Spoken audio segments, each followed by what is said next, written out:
बार बार हमारे संकल्प क्यों टूट जाते हैं, इस बात को समझाते हुए भगवान श्री कृष्ण श्रीमद् भगवद गीता के दूसरे अध्याय में कहते हैं, इंद्रियाणाम ही चरताम यन मनोनुविधीयते तदस्य हरति प्रज्ञाम वायुर्नावम इवाम्भसी।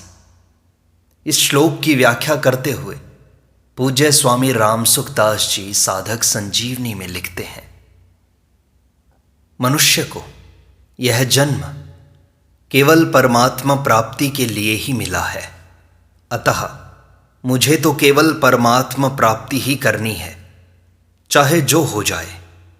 ऐसा अपना ध्येय दृढ़ होना चाहिए, संकल्प दृढ़ होना चाहिए। ध्येय दृढ़ होने से साधक की अहमता में से भोगों का महत्व हट जाता है।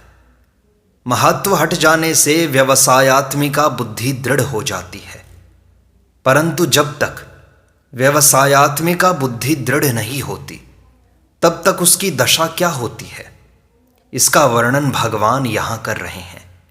भगवान कहते हैं, इंद्रियाणाम ही चरताम यन मनोनुविधीयते। जब साधक कार्य क्षेत्र में सब तरह का व्यवहार करता है, तब इंद्रियों के सामने अपने अपने विषय आ ही जाते हैं। उनमें से जिस इंद्रिय का अपने विषय में राग हो जाता है, वह इंद्रिय मन को अपना अनुगामी बना लेता है, मन को अपने साथ कर लेता है। अतः मन उस विषय का सुख भोग करने लग जाता है, अर्थात मन में सुख बुद्धि, भोग बुद्धि पैदा हो जाती है। मन में उस विषय का रंग चढ़ जाता है, उसका महत्व बैठ जाता है। जैसे भोजन करते समय किसी पदार्थ का स्वाद आता है तो रसना इंद्रिय उसमें आसक्त हो जाती है। आसक्त होने पर रसनेंद्रिय मन को भी खींच लेती है, तो मन उस स्वाद में प्रसन्न हो जाता है, राजी हो जाता है। भगवान आगे कहते हैं, तदस्य हरति प्रज्ञाम।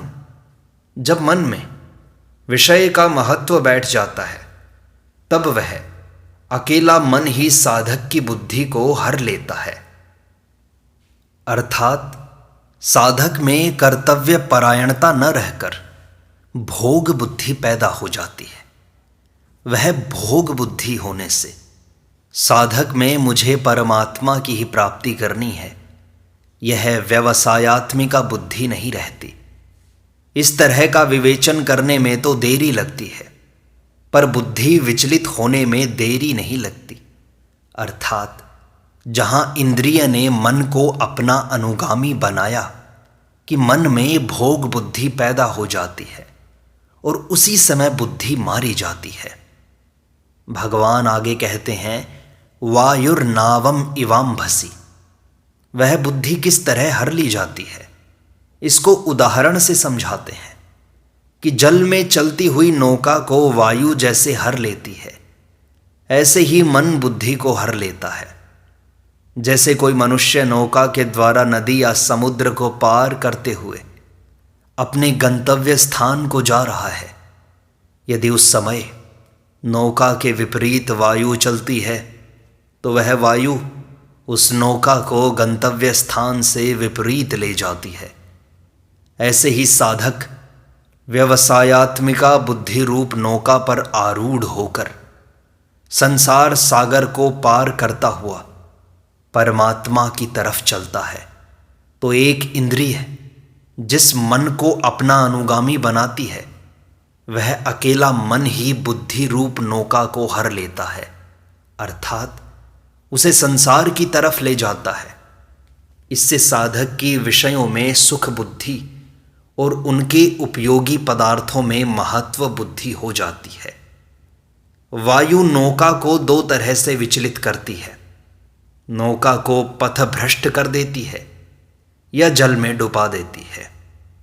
परंतु कोई चतुर नाविक होता है तो वह वायु की क्रिया को अपने अनुकूल बना लेता है, जिससे वायु नौका को अपने मार्ग से अलग नहीं ले जा सकती, अपितु उसको गंतव्य स्थान तक पहुंचाने में सहायता करती है।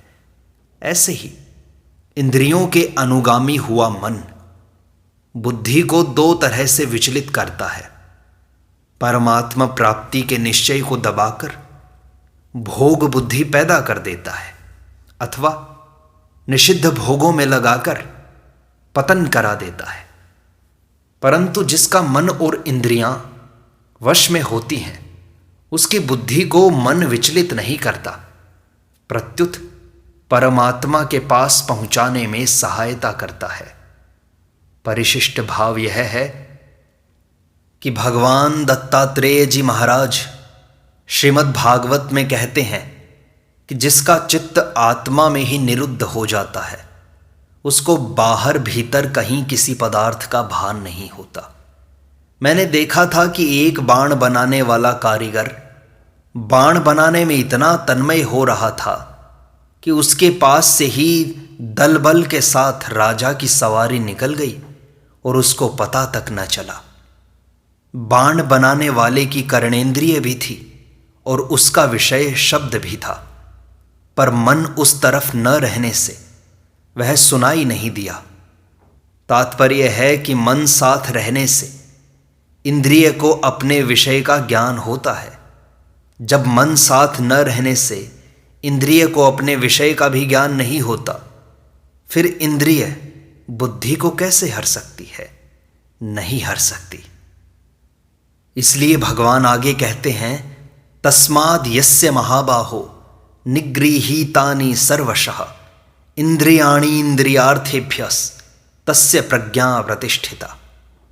वे कहते हैं 60वें श्लोक से मन और इंद्रियों को वश में करने का जो विषय चला आ रहा है, उसका उपसंहार करते हुए तस्मात् पद से कहते हैं कि जिसके मन और इंद्रियों में संसार का आकर्षण नहीं रहा, उसकी बुद्धि प्रतिष्ठित है। यहां सर्वशः पद देने का तात्पर्य है कि संसार के साथ व्यवहार करते हुए अथवा एकांत में चिंतन करते हुए किसी भी अवस्था में उसकी इंद्रियां भोगों में, विषयों में प्रवृत्त नहीं होती। व्यवहार काल में कितने ही विषय उसके संपर्क में क्यों ना आ जाएं, पर वे विषय उसको विचलित नहीं कर सकते। उसका मन भी इंद्रिय के साथ मिलकर उसकी बुद्धि को विचलित नहीं कर सकता। जैसे पहाड़ को कोई डिगा नहीं सकता, ऐसे ही उसकी बुद्धि में इतनी दृढ़ता आ जाती है कि उसको मन किसी भी अवस्था में डिगा नहीं सकता। कारण कि उसके मन में विषयों का महत्व नहीं रहा। उसने संसार के सभी विषयों को व्यर्थ जानकर छोड़ दिया है। उसके मन में अब उन विषयों की कामना नहीं पैदा होती। निगृहीतानि इस पद का तात्पर्य है कि इंद्रियां विषयों से पूरी तरह से वश में की हुई हैं, अर्थात विषयों में उनका लेश मात्र भी राग, आसक्ति, खिंचाव नहीं रहा है। जैसे सांप के दांत निकाल दिए जाएं तो फिर उसमें जहर नहीं रहता। वह किसी को काट भी लेता है तो उसका कोई असर नहीं होता। ऐसे ही इंद्रियों को राग द्वेष से रहित कर देना ही मानो उनके जहरीले दांत निकाल देना है। फिर उन इंद्रियों में यह ताकत नहीं रहती कि वे साधक को पतन के मार्ग पर ले जाएं। श्लोक का तात्पर्य यह है कि साधक को दृढ़ता से यह निश्चय कर लेना चाहिए कि मेरा लक्ष्य परमात्मा की प्राप्ति करना है। भोग भोगना और संग्रह करना मेरा लक्ष्य नहीं है। अगर ऐसी सावधानी साधक में निरंतर बनी रहे तो उसकी बुद्धि स्थिर हो जाएगी। वह एक रस भगवान में समर्पित हो जाएगा। वह संसार के विषयों को व्यर्थ मानकर छोड़ देगा। उसके अंदर विषयों के प्रति तनिक भी राग नहीं रहेगा। और जब किसी भी विषय के प्रति राग नहीं रहता तो इंद्रियां शांत हो जाती हैं, सरल व सहज हो जाती हैं। और जब व्यक्ति शांत होता है तो मन उसके अधीन होता है और मन के अधीन होने से व्यक्ति अपने आप को नियंत्रण में कर लेता है तथा अपने मन को भगवान में लगाकर संपूर्ण आनंद को अपने अनुरूप कर लेता है, भगवान की शरणागति को पा लेता है।